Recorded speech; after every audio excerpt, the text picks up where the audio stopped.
सुबह 10:15 बजे अधिकारियों की मीटिंग लेने से पूर्व तक जितने व्यक्ति मुझसे मिले और उन्होंने अपने जितने जितने अभ्यावेदन, जितनी जितनी शिकायतें, जितने जितने मांग पत्र दिए, उन सब पर एक एक करके नगर निगम बीकानेर, विकास प्राधिकरण बीकानेर और राजस्थान आवासन मंडल के अधिकारियों से चर्चा करके उनसे संबंधित जानकारियां प्राप्त करके और उन शिकायतों, उन मांग पत्रों के निस्तारण के लिए आवश्यक निर्देश संबंधित अधिकारियों को दिए गए। इसके अलावा बीकानेर की जो मुख्य समस्याएं हैं, चाहे वो सीवरेज से संबंधित हो, चाहे वो ड्रेनेज से संबंधित हो, चाहे वो रोड लाइट से संबंधित हो, उस पर भी एक एक बिंदु पर चर्चा हुई है। सीवरेज को लेकर पहले भी शिकायतें रही हैं। उन शिकायतों को लेकर एक तकनीकी अधिकारियों की कमेटी द्वारा उसकी जांच करके रिपोर्ट प्रस्तुत की गई थी। उसके संबंध में भी मैंने RUIDP के अधिकारियों से फोन पर बात कर उस रिपोर्ट के आधार पर क्या क्या कमियां खामियां थी और उनको ठीक करवाने के लिए संबंधित संवेदक फर्म को अब तक क्या क्या पत्राचार किया गया और उनके द्वारा क्या क्या कार्रवाई की और क्या क्या कार्रवाई नहीं की, उनका एक नोट 6 तारीख को मेरे जयपुर पहुंचने से बनाकर देने के लिए निर्देशित किया है और संबंधित फर्म के खिलाफ दंडात्मक कार्रवाई प्रस्तावित करने के लिए निर्देशित किया। शहर की सफाई को लेकर व्यापक चर्चा माननीय विधायक भी साथ थे, हुई है और अधिकारियों को निर्देशित किया गया है कि सफाई व्यवस्था में जितने भी वाहन लगे हुए हैं उन सब पर GPS और हर दूसरे दिन एक एक वाहन के GPS की जांच हो कि वो पहले दिन कौन कौन सी गलियों में गया, कितनी देर रुका और कितना कचरा उसने कितने घरों से प्राप्त किया,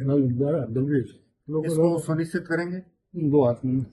रोड लाइट की जहां जहां अव्यवस्था है, आने वाले 15 दिन में सभी रोड लाइटों को दुरुस्त करवाने के लिए भी उनको निर्देश दिया गया है।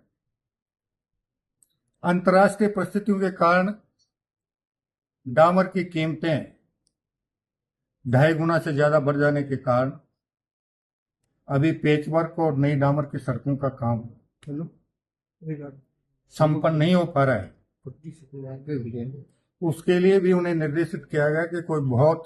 ज्यादा खड्डे वाली सड़कें हों, उनका काम को पेचवर्क का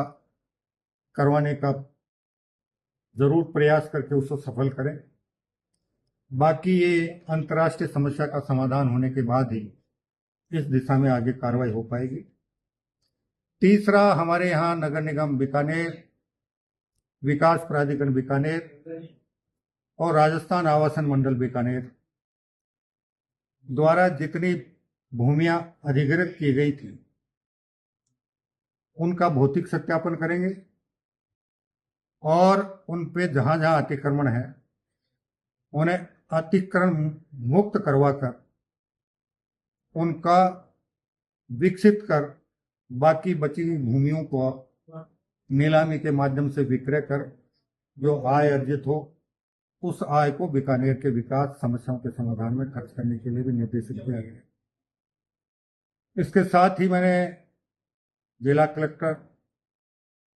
बीकानेर से भी बात की है और उन्हें भी बताया गया है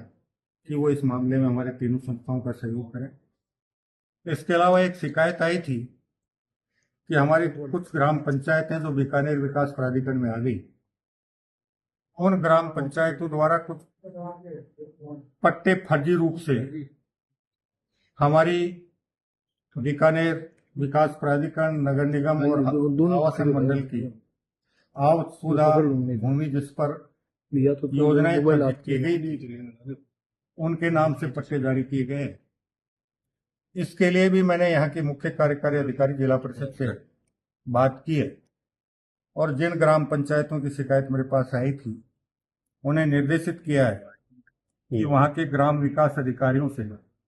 उन पंचायतों द्वारा विधिवत रूप से जितने पट्टे जारी किए गए हैं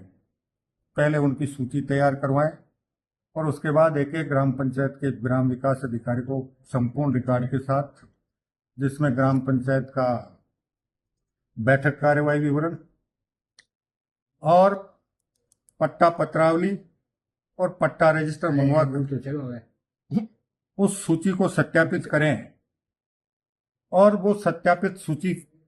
को सत्यापित करने के बाद उसकी एक एक प्रति हमारे तीनों संस्थाओं को उपलब्ध करवाएं, ताकि इन संस्थाओं की भूमि पर जिन लोगों ने फर्जी पट्टों के आधार पर कब्जे करने का प्रयास किया है उनके खिलाफ विधि के अनुसार आगे की कार्रवाई की जा सके। इसके अलावा कुछ फर्जी पट्टों की शिकायत आई थी, उसके लिए भी मैंने अधिकारियों को निर्देशित किया है, जिसमें मुझे फौरी तौर पर यह बताया गया है